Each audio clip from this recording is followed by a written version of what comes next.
Like everything I know about Central American politics, I learned from the movie Salvador, which is also why I had a crush on James Woods for all of high school, which I feel weird about all the time now.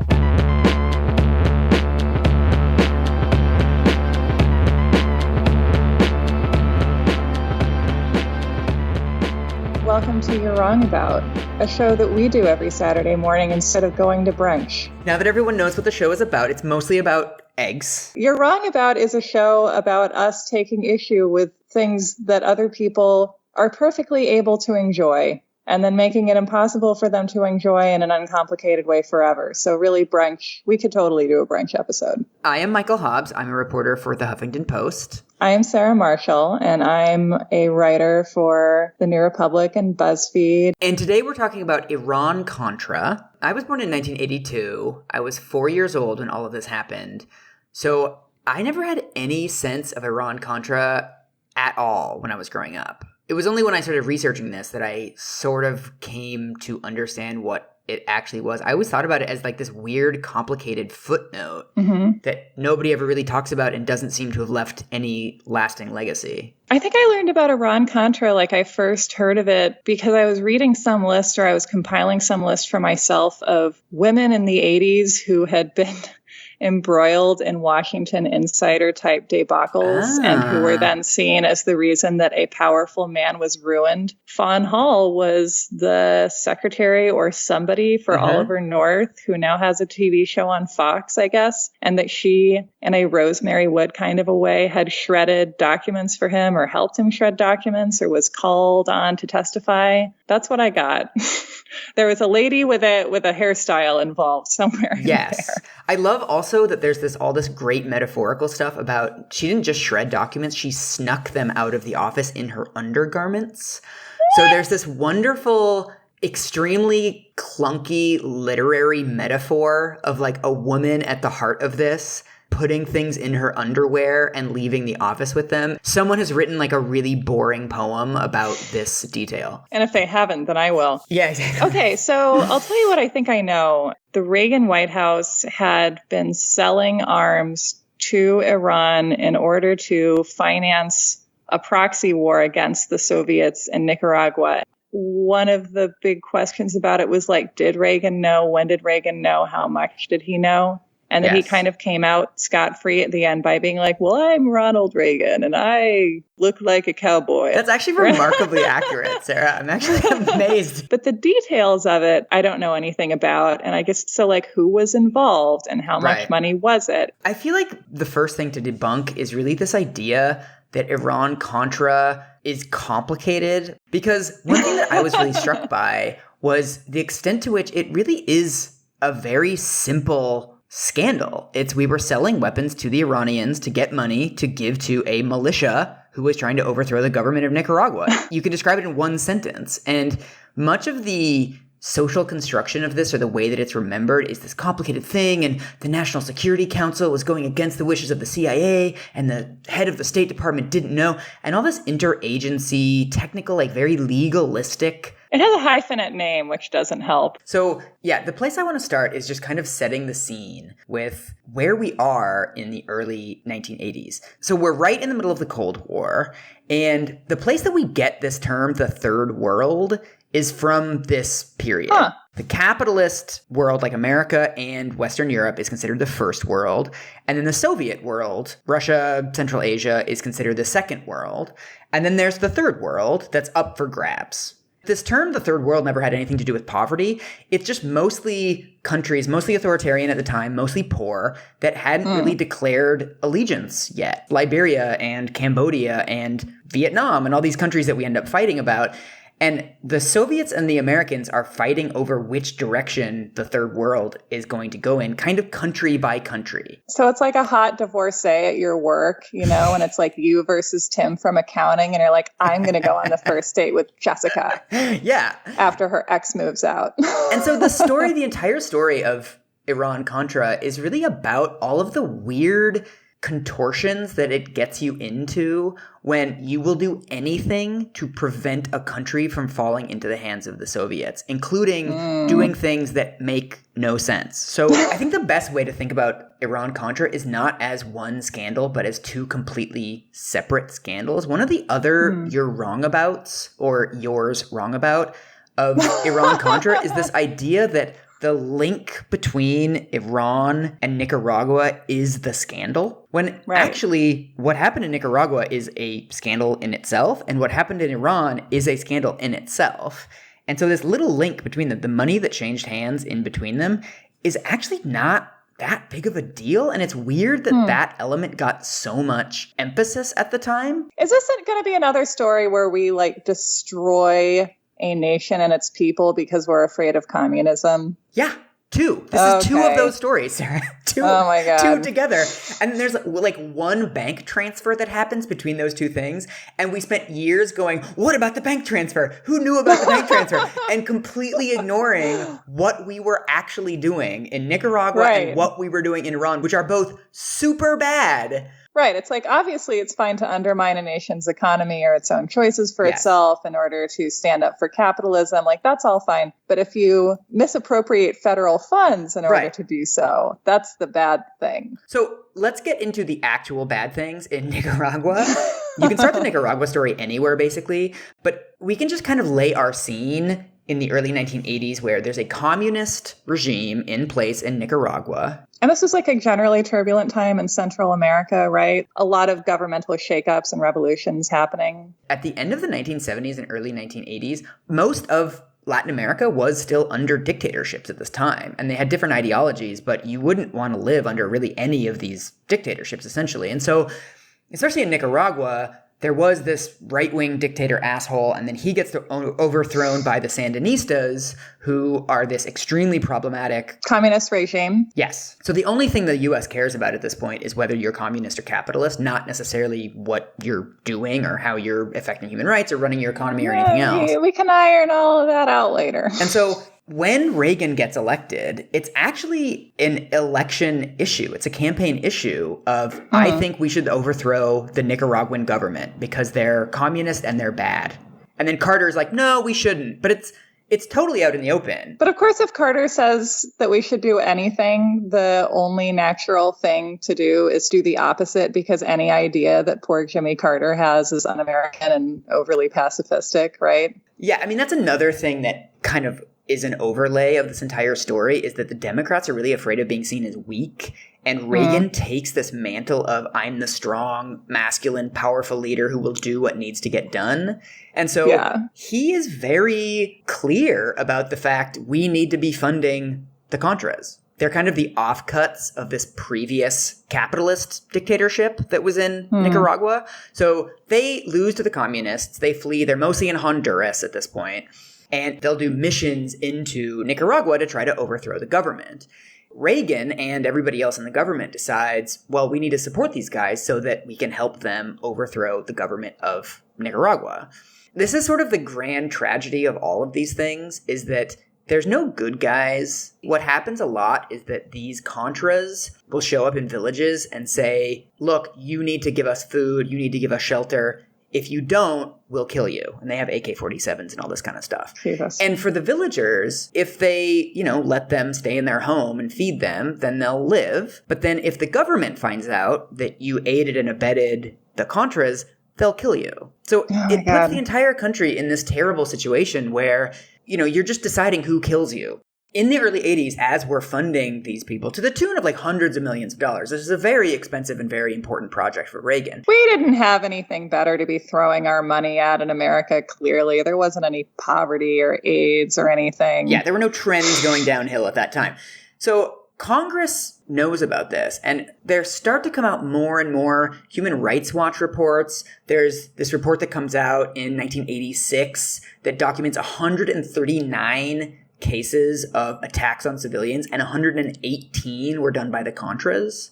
Wow. So you start to see this pendulum swing toward, okay, the communists are bad, but the Contras might actually be worse, and it might not be a great idea to be funding these groups that don't seem to have the well-being of the population in mind. They commit 1,300 terrorist attacks, the Contras, Oh my God. in 6 years. The enemy of my enemy is my friend maybe isn't the best way to go about foreign policy making. And so what starts happening is there's just more and more pressure on Reagan to not give these groups funding anymore. It's now a Democratic House of Representatives, and they start passing these laws called the Boland Amendments that prevent Reagan from funding the Contras. They're like, look, you can't do this anymore. It's really bad. So Congress steps in, prevents Reagan from giving any more funding to the Contras. Reagan immediately, the next day, basically, is like, okay, how can we keep funding the Contras? Oh my God. They seize upon these technicalities. So the Boland Amendment says no funds available to the Central Intelligence Agency, the Department of Defense, or any other agency of the United States involved in 10 intelligence activities may be expended for the purpose, blah, blah, blah. Reagan looks at this and sees a loophole that you're preventing the CIA from spending money, you're preventing the Department of Defense from spending money, and you're preventing agencies engaged in intelligence from spending money. But what about the National Security Council? It's not involved in intelligence. So they use these lame technicalities to start funneling different chunks of money through different agencies and doing exactly the same thing. They also notice, this is the insight of Oliver North. He's like, well, guys, they didn't say other people couldn't fund the Contras. So he calls up Saudi Arabia and gets Saudi Arabia to donate $1 million a month to the Contras. God. I'm sure they just had that as loose change, like in their pockets or whatever. Yeah. One of the overlooked scandals of this scandal is that Saudi Arabia gave twice as much money to Nicaragua as Iran ever did. Wow. Saudi Arabia ended up giving about $32 million to the Contras, and all this Iran shenanigan stuff only ever gave about $15 million. Huh. The actual main scandal is that they start essentially laundering money from apartheid South Africa, from Taiwan, from all these other countries, and just giving it to Nicaragua. And one of the things that's really shocking about this is that the Contras wouldn't have existed if it wasn't for CIA funding. Really? They're not a grassroots organization with any particular purpose, with any reason to exist. There's no popular support for them. They're not particularly good at what they do. They're really just being propped up by America. So if it wasn't for America doing this, these guys aren't even in Nicaragua. I mean, they probably would have just faded out into obscurity, or just kind of like how a band breaks up. Everyone just kind of gets other hobbies, right? Like they'll just get jobs and they'll complain while they read the newspaper. But it's essentially kind of like what you were saying with Charles Manson. I mean, this is an income opportunity. There's a lot of money coming into the country, and like, hey, I can make money by being a revolutionary. So you're essentially incentivizing people to remain revolutionaries rather than just moving on with their lives or using politics and trying to overthrow the Sandinista government through normal political stuff. This is actually what happens, is that after all this stuff, the Sandinista government gets voted out of office. So you could have just been using normal political things. You know what's frustrating too is that anarchists blow up a few little buildings and no one can be an anarchist ever again, apparently, because of that. And the CIA is funding all of this international terrorism and money laundering for decades. And there's also, I mean, there's something interesting about all this too, in that a lot of this stuff sounds like conspiracy theory stuff. I mean, you hear this from the Bush did 9/11 people, right? That, the CIA overthrew this and we interfered in this election. I'm reading commission reports that investigated this, and there was an independent counsel who spent 4 years investigating Iran-Contra. This is all in there. Like, there's this thing about how the CIA put mines, not landmines, but sea mines in a giant harbor in Nicaragua so that if boats hit them, they would explode. And they kind of blamed the Contras, or the Contras were blamed for that. But the CIA actually put explosives in the harbor. And this is in official Senate report. This isn't... That's like how the Mormons would hold up wagon trains going through Utah territory and kill people and take all of their livestock and their money and be like, oh, the Native Americans did it. Classic Native American. They would actually put themselves in blackface and be like, what? It couldn't have been the Mormons. One of the other things that was really shocking about this is the extent to which Oliver North, who is, at the time, he's a lieutenant colonel with the Marines. He's a staff member of the National Security Council. He really gets this portfolio, and he really... He really runs with it. I mean, he's like the perfect little employee. Not only does he coordinate the logistics of giving them money, giving them arms, giving them training, he's actually dictating strategy. To the Contras. Oh, yeah, to the Contras. Literally, this is in the Independent Counsel's report that most of the Contras are in Honduras, which is north of Nicaragua. And Oliver North starts saying, you really need to open a second front. You guys really need to start coming in from the south, from Costa Rica. So he builds them a private airstrip in Costa Rica. What? So he can leapfrog Nicaragua and have a two-front war. And this is completely his project. He's like, guys, you really need to start attacking from the south. So he's not only giving them money, giving them weapons, giving them airplanes, giving them airstrips, but telling them actually what to do and opening up new fronts in their militia war. See, I had no idea that we had this level of involvement, because what the footnote is that we're funneling funds, unethically, but to be giving people battle strategy over a period. It was how long of a period was this that we were doing this before anything got out? The Contras didn't exist before 1980, so it's basically from 1980 until it all comes crashing down in 1986. Some of this was known at the time. There were Newsweek cover stories. There were Washington Post investigations. But it was all under this rubric of you got to do what you got to do. And most of the people that were pointing out all of these human rights violations were groups like Human Rights Watch, which everyone was kind of like, the NGOs, these do-gooders. So it was easy to sort of roll your eyes at all of these huge human rights violations going on and not really think about the moral culpability of running militia operations. I mean, this is legit guerrilla killing squad stuff, but nobody thought of it that way, or everybody thought those wages were okay because we were fighting communists. Yeah, it feels like this was a time when you could really get away with a lot in terms of how you waged your wars based on the idea that it was unmanly to remain isolationist or pacifist, and therefore you can just do whatever you feel like. Yeah, it's a license to do literally anything. And another thing that's important about this is that Reagan knew about all of it. There's some debate about whether or not Reagan knew about that diversion. That's what they call it, the taking the money from Iran and giving it to Nicaragua. It's not clear that he knew about that, but he knew about the Nicaragua stuff. I mean, he 100% knew what they were up to. He can read Newsweek. He knew how bad they were. He knew money was being raised for them. He knew Oliver North was holding fundraisers in D.C. to get people to put into the Swiss bank account so that he could give it to the Contras.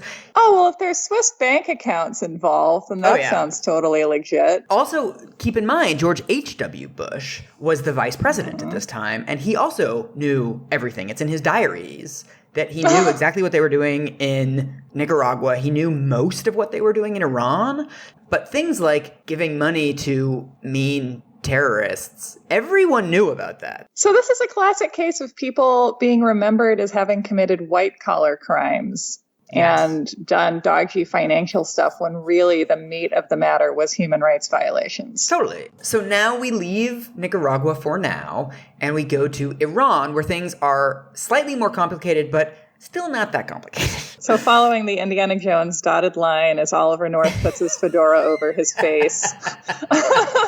So when we meet Iran, it's, again, the early 80s. The Ayatollah Khomeini has just come to power. He overthrew the Shah, which was basically installed by the U.S. leader who my parents were actually living in Iran when this happened. They were missionaries there at the time. And the Shah sucked. They knew he sucked. Everyone in Iran knew he sucked. Ayatollah Khomeini came in and he also sucked, but he sucked in a new and different way. So he's essentially trying to install a radical Islamic dictatorship, essentially. And he also has ambitions of expanding. He wants to overthrow Iraq. He wants to become the preeminent power in the Middle East and destroy all these other countries. He has all these expansionary ambitions. We've cut off relations with Iran because of the hostage crisis in 1979, all this Argo shit. We now hate Iran. We've ended all weapons sales. The Iranians were really dependent on the U.S. for weapons. We've told the Iranians to come to our house and get their box of shit that they left here. Yes. And take all their T-shirts and their jade plants and everything. Exactly. Okay. During the hostage crisis, it was full on, all hands on deck sanctions.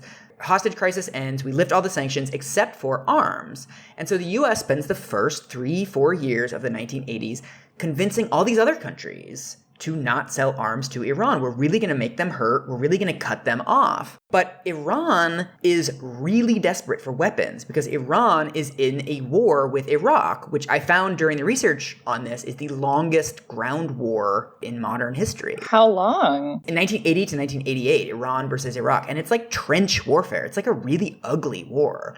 And when we say selling weapons to Iran, oftentimes that sounds in your head like we're talking about AK-47s or Uzis or something. They need missiles. They need advanced U.S. technical, deadly, big-ass missiles. That's what they want. Guns they can get anywhere. They want advanced weaponry.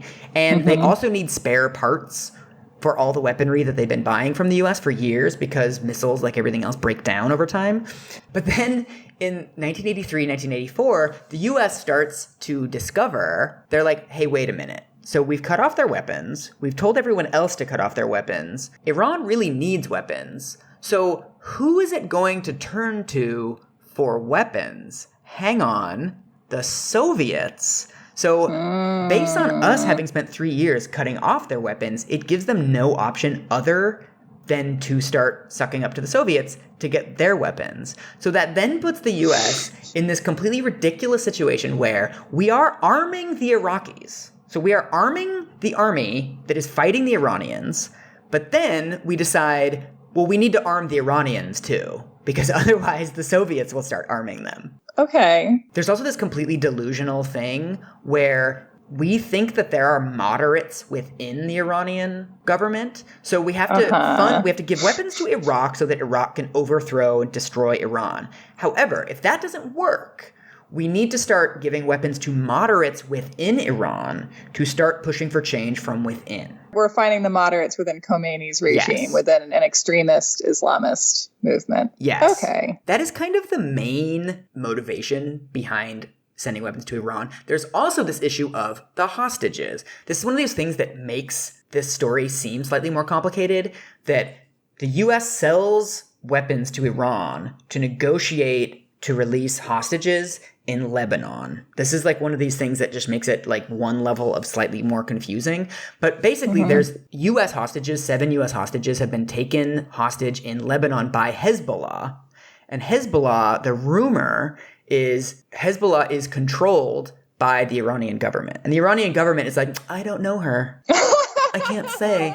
And the U.S. government is like, well, if we give you guys weapons, will these other guys release some hostages? And Iran is like, I couldn't say. Like, it puts on sunglasses. Like, oh, I don't know. I couldn't possibly say. Oh, my God. So the U.S. identifies this guy within the Iranian government who is a moderate and who kind of wants Khomeini to be less radical and is willing to help us do that. And coincidentally, he knows some folks in Hezbollah and he can connect us to the people that will start releasing the hostages. His name is Manucher Ghorbanifar. Or as we're going to call him, the Nooch. Yeah, so North puts on his fedora and starts meeting with the Nooch and negotiating how this is going to work. And the first couple years of this whole scheme are characterized by total incompetence. You read these descriptions of what was going on and you can just hear the Benny Hill theme playing. Like, they sell Iranians the weapons, but they sell them the wrong weapons. And there's another time when a plane is supposed to go there, but it gets turned back because the pilot doesn't know the call sign of his own airplane. So he's just calling out random call signs, hoping that they'll let him land.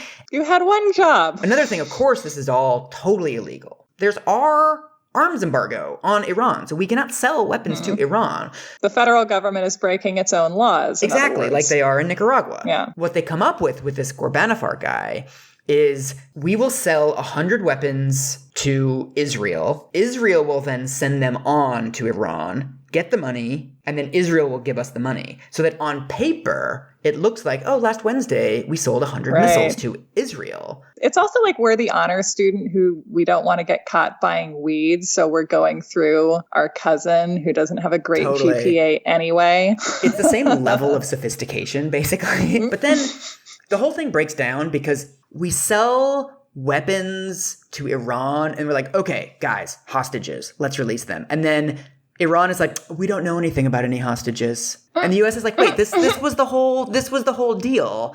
And Iran is like, no, you sold us 15 missiles. We want 400. So the U.S. is like, okay, you can have 400. That's great negotiating. One of the big lessons here is that Reagan had said 3 days before this trade takes place, he said, we don't negotiate with terrorists. You know, a lot of this comes down to the fact that, like, he was completely lying. But there's also the thing that this is a great demonstration of why you don't negotiate with terrorists. Because they have all the power and there's no appeasing them. So at one point, we try to get one of the hostages back. And they're like, yeah, we'll give you back the hostages. But they've already killed him. So all we get back is a body. And they're like, oh, well, technically, you didn't say you wanted a live hostage back. Right? It's like, oh, come on, guys. I can hear like the Ron Howard, like Arrested Development narration with, you know, Reagan going, we don't negotiate with terrorists. He did. Exactly. And so we start trading missiles for hostages, and they give back 2 hostages, and then they take 2 more hostages. So this is my favorite thing, that they're like, well, you didn't say we couldn't take more hostages. They're keeping the pool of hostages the same size. It's like, all right, guys, you're really going on a technicality here. Oliver North, of course, because he's at the center of all this, he decides a much more streamlined way to do this would be to just buy the weapons and keep it off the book somehow. He negotiates with the Department of Defense to get missiles for $3,700 each. Wow. It's actually a pretty good deal for a missile. It's like a used Honda Civic. And then he sells them to the Iranians for $10,000 each. It's so penny Annie. It's like those $6,300 really add up. This is where we get to the enterprise, which is what they call the Swiss bank account. They create a company called Stanford Technology Trading Group International. That is quite boring sounding, so that's good. I was trying to think, if I had a Swiss bank account, what I would call my LLC, like Indiana Coldplay taxes or something, just things that would make people turn their brains off and be like, we don't want to look into this too hard. Tube socks unlimited, yeah. The Iranian sub-scandal is against the law, against all of their public statements. They are selling more than 1,000 high-tech weapons to an insane dictator who wants to take over the rest of the world, and funneling money under the radar into a Swiss bank account that has no transparency. I mean, one of the really interesting things about this, and it's amazing to me that this hasn't been investigated more, is that Oliver North, there's something like 10, maybe 8, 10 people that know about the Swiss bank account and can make transfers to and from it. Mm-hmm. There's nothing stopping those people from transferring money to themselves. Journalists start getting curious about Oliver North, and I think it's a Washington Post journalist in the late 80s, starts being like, how does a lieutenant colonel in the Marines have this giant house in the DC suburbs? And Oliver North never really answers. I mean, that's the least reprehensible of all of the things that are happening here. You know, just like simple self-interested greed. Fine, at least you're not lying to yourself and claiming that you're spreading democracy. Like, yeah, buy a jacuzzi. In this whole scandal, this is the 32nd worst thing, right? That people are probably skimming money out of this account.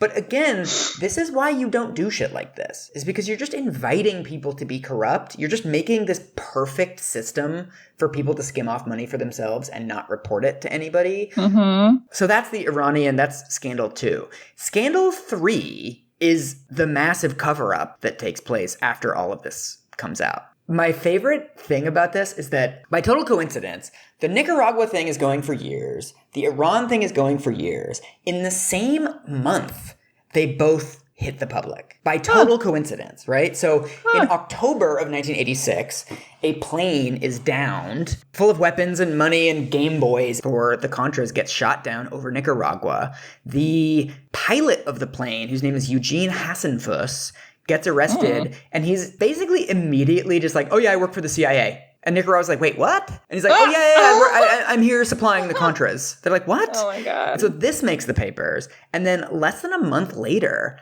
in November, a Lebanese magazine prints accusations that the U.S. is selling missiles to Iran. And what I love about this guy, Ghorbanifar, is basically just like a huge con artist. And this is one of these things that doesn't come out until years later, was that this idea that there's moderates within the Iranian government was total bullshit. There never were moderates within the Iranian government. And this guy, Ghorbanifar, was in debt to the Iranian government for $70 million. So basically this one guy organized this entire thing. He was lying to the CIA constantly. He was telling them that he had high up contacts in the Iranian government when he didn't. He would set up meetings with them and they would all fly to Paris. And then he'd be like, whoops, I guess they didn't show up. And the CIA is like, ugh. But they kept working with him. It appears to be quite easy to lie to the CIA. I mean, this keeps happening to them. It's unbelievable. But so in November of 1986, the CIA still owes him money. They haven't paid him. And so he threatens, if you guys don't pay me, I'm going to go to the press about this. And 3 days later, this Lebanese magazine publishes these accusations. So we don't know if it was him. But I just love the fact that he basically became a disgruntled Vice freelancer who was like, if you guys don't pay your invoice, I'm going to go on Twitter about this. Yeah. So he is the unsung hero and the unsung villain in all of this because nobody knew what a con artist he was until years later. Good old Nooch. Thus begins the Iran-Contra scandal in late 1986. Right, like now the scandal begins. All of this is just forward for the actual situation. So all of the actual human toll of this has already happened, but nobody knows anything about this. And you're right, like the way that we think of this, it's like, oh, is this boring, kind of complicated financial thing? It's not. It's like war dogs. Yeah, it's bad things, and we're encouraging bad things to take place, basically. Okay, so now the scandal begins. Both of these things have happened, right? And there's starting to be rumors of this diversion, of this transfer that takes place from the Iranians to the Nicaraguans. So Reagan's first press conference on this in November of 1986, I love this. Reagan stands at a podium at this press conference. He says, our administration has sent, quote, small amounts of defense weapons and spare parts to Iran. Spare parts. No. In an effort to improve relations with moderate Iranians. So, of course, he twists this into the most understandable and benign explanation possible. That, some defense weapons, just so, there's like some wild foxes in Iran. We're helping them defend themselves against those. Some spare part, nothing you use in a weapon. Just a couple screws, Allen wrenches. We're just being neighborly. And of course he specifies, the hostages had nothing to do with it. We do not negotiate with terrorists. We would never trade weapons for hostages. The Independent Counsel report goes through. He did. Yeah, like essentially at first at Ron Howard's, then it's like in a subsequent press conference, he admitted that the weapons were offensive. In a subsequent press conference, he admitted that they were for hostages. In a subsequent press conference. So essentially it's this escalating thing where the press is now on this. The press is looking into this and noticing all of these discrepancies.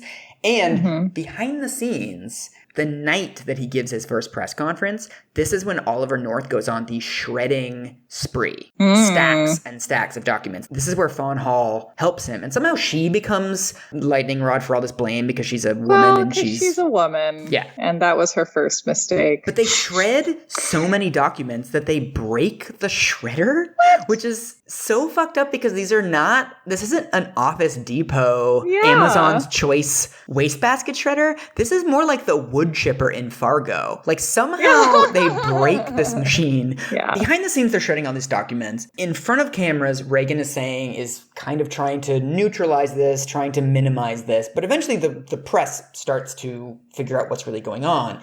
And the question doesn't become what happened. The question becomes, what did the president know and when did he know it? Everything gets put into this Watergate frame. Can we still love Reagan or must we love him slightly less? So he has basically no choice but to appoint a commission to look into this and do fact-finding. That seems like fact-fighting, quote-unquote, seems like a good way to actually buy time, right? Because anytime you do a federal whatever into something, it's going to take months and months and months and months. Well, this is the whole thing. So he appoints this thing called the Tower Commission because it's run by this former senator named John Tower. And he says, okay, guys, you're empowered to look into this. He gives them a really strict timeline. I think it's like 4 months where they have to figure out everything. He also doesn't give them subpoena power. So in the introduction to this report, It says, this board had no authority to subpoena documents, compel testimony, swear witnesses, or grant immunity. What the hell are they doing? What the hell are they doing? He's like, well, we're really going to get to the bottom of this, but we're not going to actually empower them with enough time or enough power to really figure it out. So another thing that they note, several individuals declined our request to appear before the board. And then they list Oliver North, Ronald Reagan, George Bush, the Secretary of State. So they're given the same fact-finding capabilities and resources as the average public defender, which is to say, not really anything. They can basically call you up and be like, do you guys want to come in? No? Okay. Sorry. Poor old Tower Commission. Can't get a date to prom. They're also given a really specific mandate that they're only mandated to look into the role of the National Security Council. The only thing they're able to find is bad apples. They're not able to look at the whole system. They're not able to figure out what really happened. All they're able to find is basically who are the bad guys. And that's it. But they can't actually get any of these bad guys to testify to them.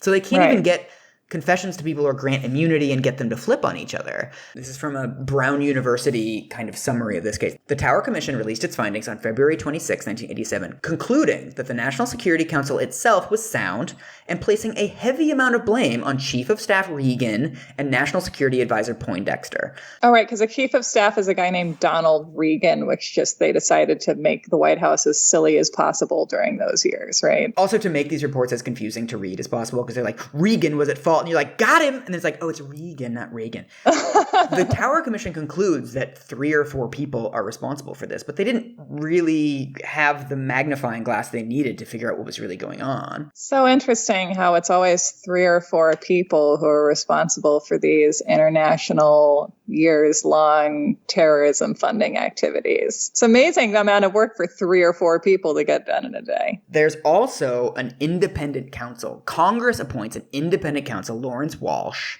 to look into this. And they really empower him. They say, look, you have subpoena power, you can charge witnesses, you can grant immunity, everything else. And so this is when things start to get interesting. And one of the components of his investigation is there's congressional hearings in July of 1987. So 6 months after all of this stuff comes out, they put Poindexter on the stand, they put Von Hall on the stand, they put all these people on the stand. However, in this congressional testimony, the problem is they're immunized. So anything they talk about, they can't be charged for.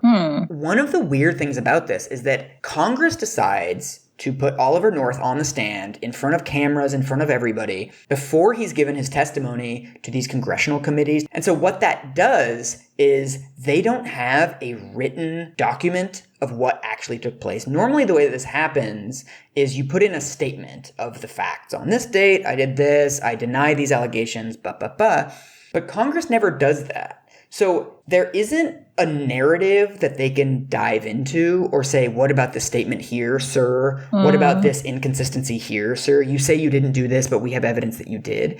Basically, Oliver North in July of 1987 shows up before Congress and they have nothing. They're like, so tell us what happened. They can't really do any like Perry Mason shit with him. And essentially they can't cross-examine. Everything's just fact-finding at that point. Yeah, they're just fact-finding. Right. But what he does, and this is one of those famous congressional testimonies in history, he shows up in his full dress uniform with all of his medals on, and he plays them like a fiddle. It's really interesting if you watch clips of this. They're like, oh, did you lie to Congress on this date in your testimony? And he kind of does this long sigh. He's like, it's a rough world out there. I mean, here's a quote from him. I want you to know that lying does not come easy to me. I want you to know that it doesn't come easy to anybody. But I think we all had to weigh in the balance the difference between lives and lies. I had to do that on a number of occasions in both these operations, and it's not an easy thing to do. Oh my God. He gets emotional sometimes, and he's like, what I did, I thought I was doing the right thing. And I knew that American lives were on the line. That's just so greasy. It's extremely greasy. And the whole thing is done under this rubric of kind of like a masculinity thing. You just got to make tough choices. Because that's what men do. Yeah. And sometimes you have to kill a lot of non-American people in order to save American lives in a nebulous way that no one can explain how you're actually doing it, but you're wearing all these medals right now. So it also played into this whole thing that Democrats had this stereotype as chicken hawks, right? The Democrats are soft on national security. Jimmy Carter couldn't do what needed to be done. This whole narrative plays into it. And so the Democrats in Congress get really nervous about doing tough questioning of a Marine colonel who's wearing his dress uniform. Right. And it's me, this soft Northeastern big city Democrat who's going to be like, I don't think you should have done this. And he's framing everything around, you can't make the hard choices. Some of us out there on the front lines have to make these hard choices. And so they were really concerned and really aware of the fact that they were coming off soft, and they were fucking right. So one of the opinion polls that was done after this found that 67% of Americans had a favorable view of Oliver North after his testimony. Good Lord. 53% of Americans referred to him as the victim of the inquiry and not the villain. It's fascinating. Stop! I mean, he was on the cover of Time magazine. He was one of the most famous Americans in the country, and famous as kind of a war hero and kind of a symbol of you gotta do what you gotta do. Right. And he's a maverick and he's a renegade, and sure, he doesn't play by the... I mean, just really literally like Top Gun. I mean, that character is literally named Maverick, and the whole deal with him and characters like that and what we fetishize is like, maybe I don't obey the letter of the law, but at the end of the day, I'm saving American lives. What lives is he claiming to have saved, though? Is it the hostages who are then replaced with other hostages, or what? I mean, this is the whole third world thing, is that anything that saves a country from communism, you can justify. There's very little discussion at the time of the Nicaraguans or the Iranians that suffered because of this. There's very little, hey guys, this might have had some bad impacts on the ground. It's all under this, we have to save the world from communism thing. The real tragedy of Iran-Contra is what happens afterwards. So there's this independent counsel investigation that goes on for 4 years. This becomes a partisan shibboleth. The Republicans are saying, oh, it costs too much, it's gone on for too long, it's a witch hunt, One of the reasons why it took so long is because Lawrence Walsh, the guy that's running it, wasn't given any of the documents in the actual report. He talks about how for years, people are withholding their diaries from him, they're withholding their notes from him, so they're essentially kneecapping him. And at the same time saying, why are you taking so long? Why are you taking so long? Oh my God. So among the findings of the independent counsel report this is a quote, the Iran operations were carried out with the knowledge of, among others, President Ronald Reagan, Vice President George Bush, Secretary of State, Secretary of Defense, Director of the CIA, National Security, like everyone knew about what was going on. We've also got George H.W. Bush, who's the president at the time that the Office of Independent Counsel produces its report, where they conclude Vice President George H.W. Bush was substantially aware of and even participated in illicit operations, even though he denied it vociferously at the time. Confirmation eventually came in the form of dictated notes, which he had refused for years to turn over to the independent counsel. Angus was like, no, can't, won't do it. One of the grand tragedies of this is that the independent counsel and other investigators, there's all these different investigations going on. They indict 14 people. They convict 11. Lots of the charges are thrown out on technicalities. Oliver North's conviction is thrown out on a technicality because of this weird issue with immunization, that he was immunized for his testimony to Congress, but then they asked him stuff anyway. I don't get what went on. Is it because if you're wearing a lot of medals when you testify, they can't actually indict you? The guy just got good lawyers. I don't know. Yeah. So there's 14 indictments, 11 turned into convictions.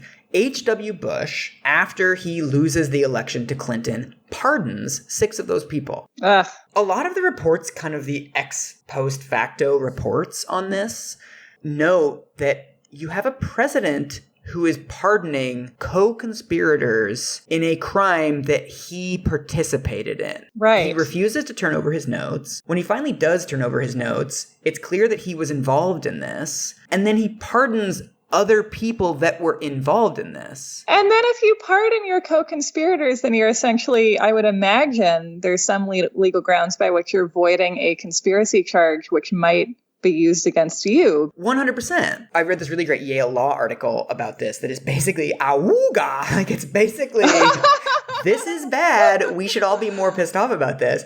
And one of the things is that he pardons people that were indicted but hadn't been tried yet. Interesting. We don't know the facts of what they did. They were never put on the stand. Right. They were never convicted. There's no finding of law that we could then use to kind of stair step upward to the people that were directing this. That had never been done before, that a president pardons somebody before they're convicted. That's not normal. I feel like being one of these rat fuck Washington lawyers, in a way, it would be really fun, right? It would be like being in this grandmaster game.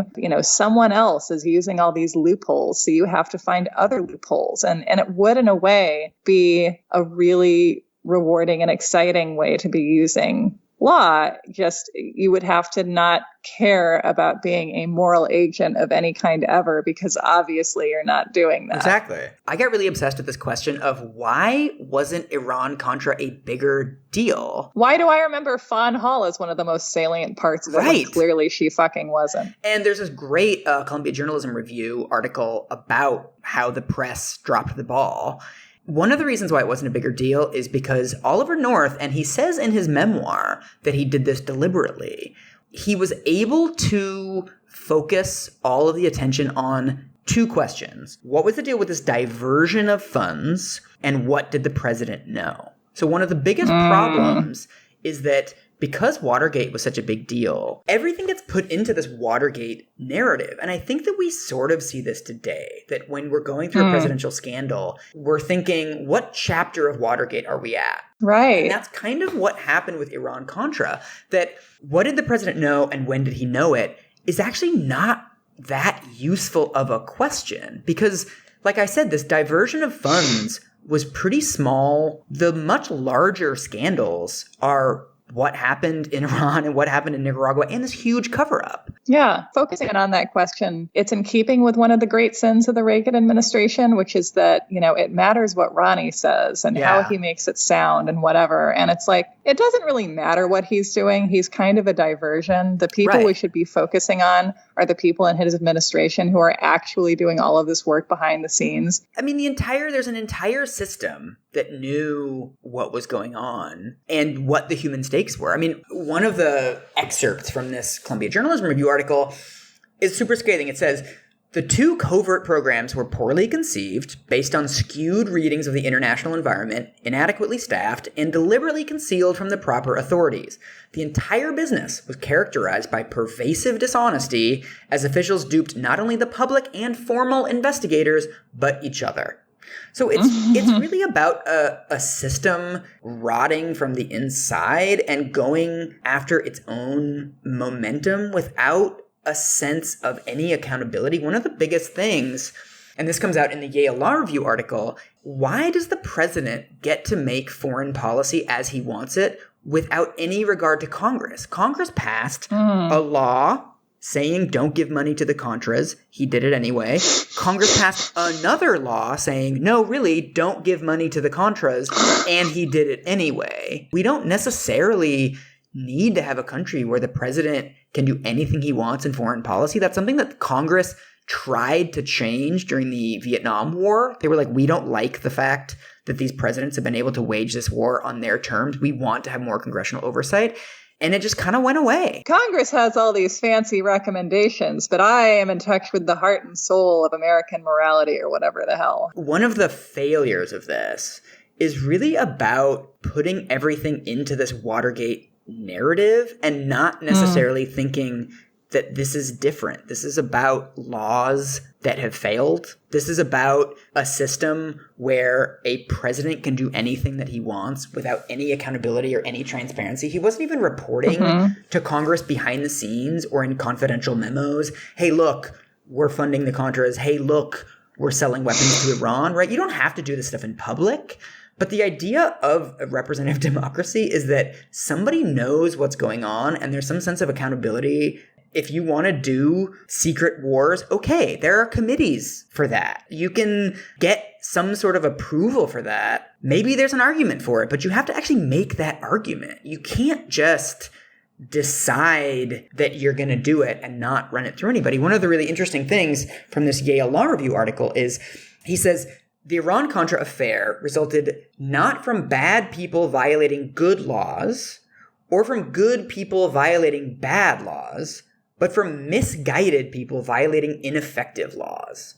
No one ever looked at the system. All they looked at was individuals. Because the system that they should have been investigating did not empower them to perform an investigation of that system. Exactly. Right? You know, they weren't empowered to kind of say, is this how it's supposed to work?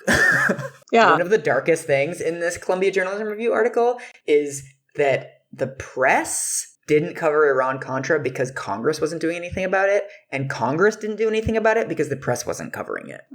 So there's this weird circular thing where everyone thinks when this other actor takes it up, we'll take it up. Oh my God. Another thing that was super chilling is that there's a political campaign, right? George H.W. Bush is running in 1988, and we know about Iran-Contra by that point. But so there's this Dan Rather interview with George Bush during the election campaign. And first of all, George H.W. Bush calls it, he's like, oh, it's a partisan witch hunt. Why are you being so partisan? And this gets the press to back off, that every time anybody brings up Iran-Contra, they label it as a partisan thing. Like, oh, I don't understand why you're being so partisan about this. So that attack works. So they kind of drop it. There's another thing where in this Dan Rather interview, George H.W. Bush says, look, I never had any operational involvement in the scandal. And Dan Rather doesn't follow up that for years, Bush had said, I had no involvement. I knew nothing. This was done behind my back. But Rather is never, what did you actually know? What does operational involvement mean to you? What did you actually know? He never pushes it. Another thing that really bugged me, and we talked about this with the Clinton impeachment episode, is that in this Dan Rather interview, there's this tense confrontation of what did you know about Iran-Contra and what happened with Iran-Contra. The Columbia Journalism Review article says, the next day, the press played the story as a major confrontation, but paid scant attention to the substance. Bush was portrayed as a clear victor over the aggressive anchorman. So basically, it just becomes a gossip story. Things got heated in this interview between Dan Rather and George Bush. It was never, hey, this guy told a big lie, and Dan Rather got kind of a little pushy, but that never made it into the accounts. It was always just like, ooh, look at this tension, because it's seen already, just 2 years after the scandal breaks, as this technical, witch-hunty, hysterical, technical, boring thing. Why would anybody look into it when we already know Reagan didn't know about it? And because it's unsexy to rout out corruption on a systemic scale. That there's something that that you can gain an audience around and can make you feel like a crusader if you're taking down the president, or if it all flows up to the highest seat of government. It can all come back to this puppet master source who's pulling all the strings and has it all figured out. And that's a scandal. And that's why the X-Files was on for 1,000 years. But that if it's just this big group of people all colluding with each other toward a shared goal and being all kinds of corrupt and in a way that is facilitated by democracy, I feel like people are less interested in that. We don't see that as scandalous. There's also a feedback loop, too, that because the co-conspirators in this actual conspiracy knew that Watergate would be the frame through which anybody looked at this. So they deliberately insulated Reagan from knowledge. Oh, of course. They're like, well, if anything comes out, he will be under the axe. So let's make sure he doesn't know about this. You know, the bad guys learn from these scandals just like the good guys do. Compare Iran-Contra to how much Clinton's affair with Monica Lewinsky and then his impeachment hearings were in the news. I mean, that was so disproportionately huge. Do you think that we're more likely to see things as scandals or just get excited about them as people taking in the news if we can feel really judgmental? But if we look at a bunch of people being complicit in a vast systemic abuse of power within a system that facilitates, and one might even say encourages, those abuses of power, we kind of feel like, well, that's kind of how my workplace functions also. I think it's also a lesson of just how socially constructed the idea of a scandal is. That you can make a scandal out of nearly anything. It's about making the decision. And no one decided to make Iran-Contra a big deal. I've been reading all these New Yorker articles about it, and so many of them end with essentially, when is someone going to take this seriously? When is someone going to think about the huge breach of rule of law that just took place and what's going to happen next time? And every article ends with the same plea. They're like, if we don't do something about it, it's going to happen again. If we don't do something about it, it's going to happen again. And they were right. Yeah. I also read a really good article about how instead of using Watergate to view all of our political scandals through, we should start to use Iran-Contra as the story we view all our political scandals through, because the bad guys won. Yeah. And we have this narrative that the way it works is you find out what's going on, and you have these dogged reporters, and there's leakers from inside, and then everybody does the right thing. Dustin Hoffman is smoking all the time. Yeah. And, you get people on tape, and then you get the confession. It all kind of culminates in this big event where the president resigns. But there's also things like this where it just kind of fizzles out, and where obstructing the investigation works, right? You wait 5 years to release your diary, and then they find out, oh, hey, in your diary, you admitted to a bunch of crimes. But then the country's like, come on, Clinton's already been elected. What do we need to do this for? Like, he pardoned a bunch of people on his way out the door, but whatever. That's just what presidents do. Oh my God. What's the point of chasing this down? That's really the mode that everybody got in. Is kind of, why are you being hysterical? Why are you looking into this still? Why are we still talking about Iran-Contra? It's been 5 years. Drop it. Why do you need to look at my phone? Don't you trust me? I think the lesson here is no one wanted to revisit this thing because, I don't know, because it sounds boring, and because there's acronyms involved, and because someone narrowly defined this as this one tiny thing. I always think of it as, it's basically like a scandal where we find out you broke into a house and stole a bunch of cash, and then the next day you bought 50 pounds of cocaine. And instead of focusing on breaking into a house is bad and buying a bunch of cocaine is bad, we're like, well, did you use the same money that you stole to buy the cocaine? That's the question we zero in on. Yeah. As opposed to being like, hey, don't break into houses. And hey, don't buy a bunch of cocaine. It's like, well, was it the same money? Do we know? Did your dad know? Let's talk about what your dad knew about all of this. So basically, everything is bad, and the links between the bad things don't matter as much as we think they do. Boom.